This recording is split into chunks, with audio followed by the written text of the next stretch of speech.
Hey guys, it's DC here and welcome to the Daily Hack number 12.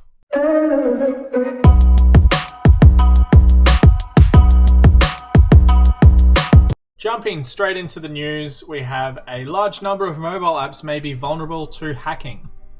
A team of cybersecurity researchers have discovered that a large number of mobile apps contain hard-coded secrets, allowing others to access private data or block content provided by users. Hidden behaviors within the app. The study's findings are that the apps on mobile phones might have hidden or harmful behaviors which end users know little to nothing about. Typically, mobile apps engage with users by processing and responding to user input. For instance, users often need to type certain words or sentences or click buttons in side screens. Those inputs prompt an app to perform different actions. They found that 12,706 of those apps tested, about 8.5%, contained something that research team labeled backdoor secrets, which were hidden behaviors within the app that accept certain types of content to trigger behaviors unknown to regular users. So pretty serious here. It goes on in this article to say that reverse engineering is a threat, no shit, and that it's a pretty serious problem. This was tested on Android devices only though, so the App Store, the Apple App Store rather, is a little bit more security focused, I guess, but they don't let any old app through, but Android definitely does. On to the next article. Splunk's new APM solution unlocks real-time observability for cloud infrastructure. Splunk, the provider of data to everything platform, announced the next release of SignalFx microservices APM, the only application performance monitoring solution that provides customers complete observability into modern cloud-native environments to produce meaningful business outcomes regardless of scale. Now, in plain English, what that is a log viewer for next-generation firewalls and pretty much any system out there. It's a log viewer, and it sorts it out and makes it look all pretty. This is a new APM solution that they're adding to the list of their products that they manage. Customer expectations for seamless digital experience are at an all-time high. And as more applications move to the cloud, software development and operations performance become increasingly important to keep pace with these requirements. SignalFx microservices APM help organizations as they embrace the cloud and microservices and enable their DevOps teams to innovate faster, elevate customer experience, and future-proof their applications. So basically, it's a new piece of software that they're adding into their suite. And it's kind of cool. I added this one in because it's a pretty slow day for news, obviously. But I added this one in there because it was kind of interesting. And I follow Splunk pretty closely. I like their product. I've used it in many different places I've worked. And yeah, it's interesting to see that they're having new acquisitions. The next article and the last article is, of course, related to COVID-19, like everything is these days. The article is COVID-19 to delay enterprise 5G adoption. Enterprise adoption of 5G will be delayed because the 3GPP standard body has been sidelined by the COVID-19 outbreak and can't finish its work on a critical standard for at least 2 months, according to ABI research. The standard in question, known as Release 16, addresses latency standards and mandating 99.999% uptime, said ABI research analyst Leo Gergs. It was due for release in March and will now be delayed until at least June.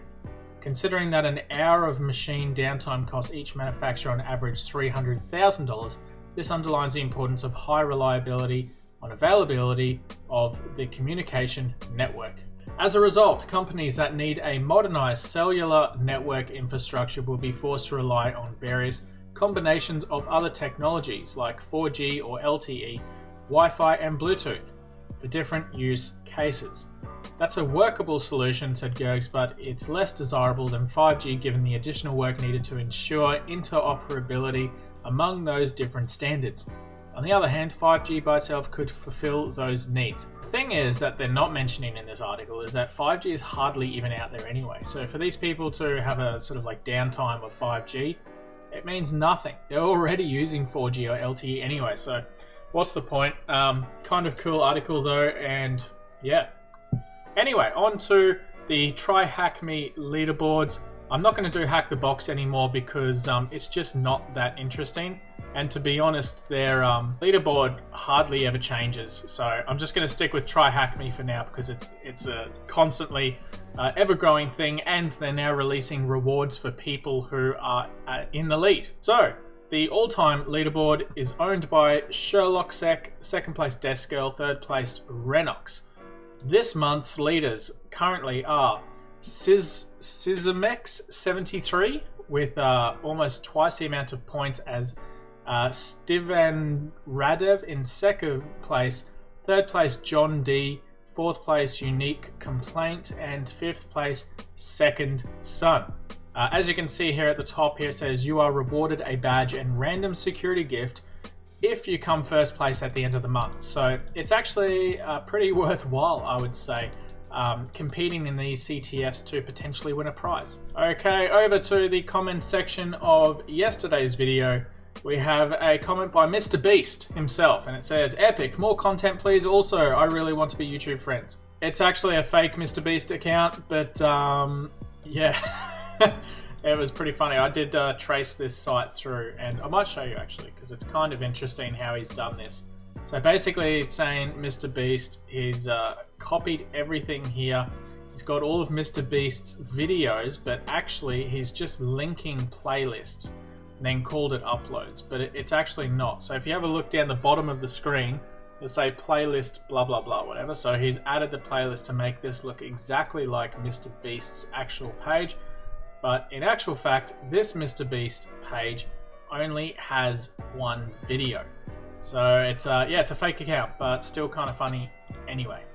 The only other comment was from No Janoi, whose name I will eventually get right. He says, "Would you ever think about going through CTF walkthrough or a bug bounty program like Yahoo just to show your own process on bug hunting? I know you said not hunted in a while, but you could still walk through your own flow of things."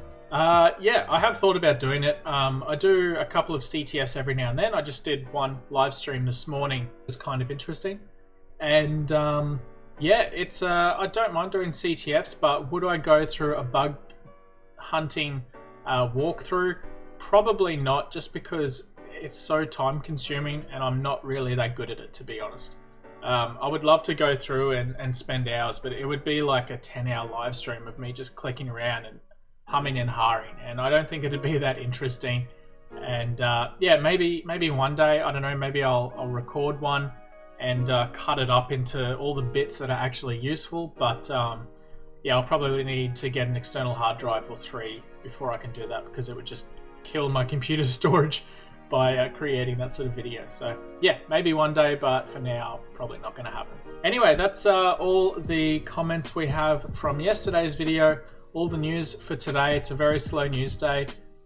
Jump on tryhackme.com. There's a link in the description if you want to try sign up an account and have a go at these CTFs. If you use the link in the description, you also get access to some subscription rooms for free. So yeah, jump on that, have a look, and yeah, see how you go. Anyway, thanks for coming along, guys. I hope you enjoyed this video.